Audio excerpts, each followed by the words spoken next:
मी सध्या आहे नागपुरातील कॉन्फिडन्स ग्रुपच्या कार्यालयाबाहेर आणि याच कंपनीची दोन जहाज़ं जी आहेत ती हॉर्मोनच्या समुद्रधुनीमध्ये अडकल्याची माहिती आहे। ज्या जहाजांमध्ये जवळपास 11,200 मेट्रिक टन LPG गॅस असलेली ही दोन्ही जहाज़ं जी आहेत ती त्या ठिकाणी गेल्या 15 दिवसांपासून अडकलेली आहे।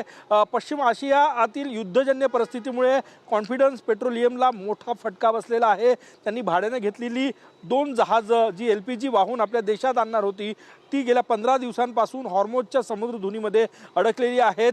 त्याचा फटका जो आहे तो पुरवठ्याला झालेला आहे। कॉन्फिडन्स ग्रुप हा देशातील एक मोठा ग्रुप आहे। पेट्रोलियममध्ये जवळपास 40,000 मेट्रिक टन पेक्षा जास्त LPG दर महिन्याला आयात करत असते आणि वेगळ्या भागांमध्ये वितरण केलं जातं। परंतु त्याचे दोन जहाज एकूण 3 जहाज जे आहेत ते निघाले होते। त्यातलं एक जहाज LPG वाहून आणणार जहाज रत्नागिरीमध्ये जयगड बंदरात पोहोचलेलं आहे, पण दोन जहाज अजूनही हॉर्मोनच्या समुद्रधुनीमध्ये अडकलेली आहे आणि त्याचा फटका कुठेतरी कंपनीला बसतायत, वितरणाला बसतोय।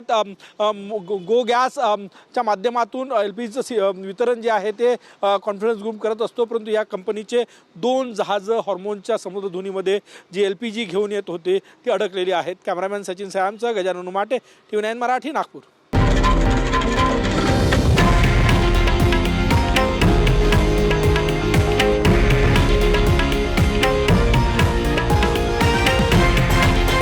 हे आहे देशातील नंबर 1 न्यूज नेटवर्क आणि आपण पाहत आहात TV9 मराठी, एकमेव।